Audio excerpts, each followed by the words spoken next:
ठीक है।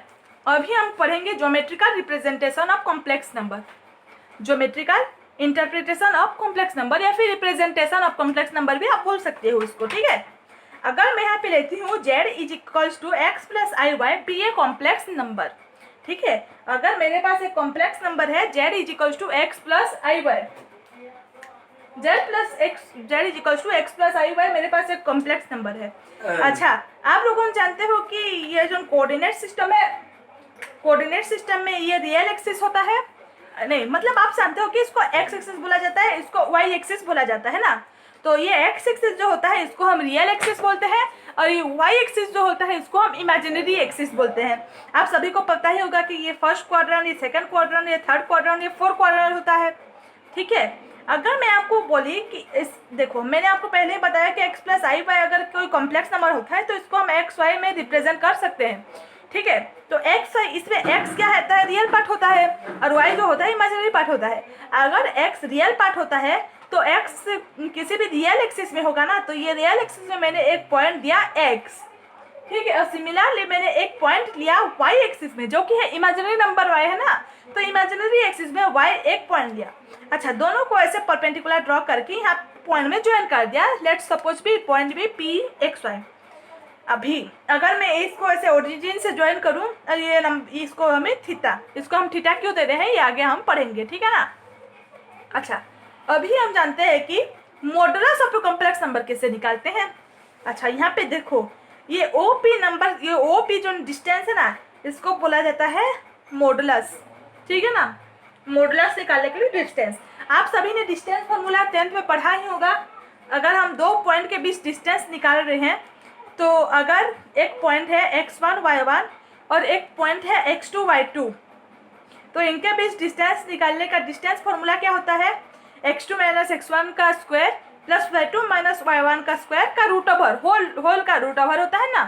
तो वैसे यहाँ पे 1.200 है, और हम जानते हैं कि distance of any point from origin, origin से कैसे निकाल जाता है, x और y का सपोज हम निकाले तो x माइनस 0 का whole square plus y minus 0 का होल स्क्वायर का रूट ओवर हो जाएगा। तो यहाँ पे x square plus y square का रूट ओवर हो गया है ना।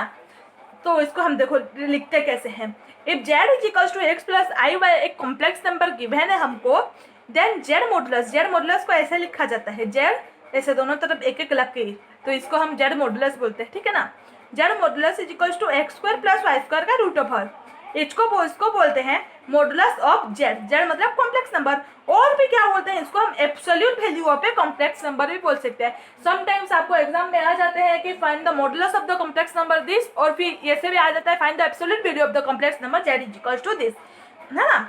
तो अब भी हम जानेंगे modulus of a complex number कैसे निकालते हैं। Modulus of a complex number निकालने का फॉर्मूला होता है z modulus is equals to root over of x square plus y square. ये जो सभी नंबर रियल मतलब रियल पार्ट होगा ना, रियल पार्ट का whole square plus imaginary part का होल स्क्वायर का रूट ओवर, है ना। आप लोगों को समझ ही गए होंगे। अगर आपको किसी भी चीज का कोई भी डाउट होता है, कोई भी क्वेश्चन अगर आपको कॉम्प्लेक्स नंबर का सॉल्व नहीं हो रहा है, तो आप मुझे कमेंट बॉक्स में पूछ सकते हैं, मैं आपको बहुत ही जल्दी रिप्लाई दे दूंगी। Argument of a complex number, next हम समझते हैं argument of a complex number. अच्छा, यहाँ पे देखो, हमने ये जो मतलब कोऑर्डिनेट ज्योमेट्री प्लेन बनाया था, ये होता है पी पॉइंट, मैंने आपको बोला ये होता है ओ पॉइंट, ये होता है एक्स।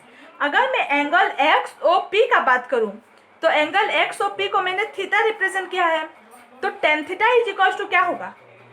यहाँ पे आप लोगों को टेन थीटा का फॉर्मूला तो पता ही होगा, क्या होता है, परपेंडिकुलर बाय बेस। ठीक है ना, तो यहाँ पे परपेंडिकुलर क्या है, पी एक्स है, और बेस होगा ओ एक्स, तो इसको हम P x by O x करेंगे। जैसे ही हमने tan theta is equals to P x by O x करा, तो यहाँ पे हमारा पी एक्स का वैल्यू क्या है, पी एक्स का वैल्यू है यहाँ की ये वैल्यू समय है, तो इसका y है तो इसका भी y होगा, और इसका अगर x है यहाँ पे तो ये भी x होगा, है ना। तो यहाँ पे ten theta is equals to y by x आ गया। तो आपको पता है कि अगर कोई भी ट्रिग्नोमेट्रिक होगा यहाँ पे, तो उस तरह जाने से इन्वर्स कहे जाते कि इन्वर्स हो जाता है, तो implies theta is equals to tan inverse y by x हो गया।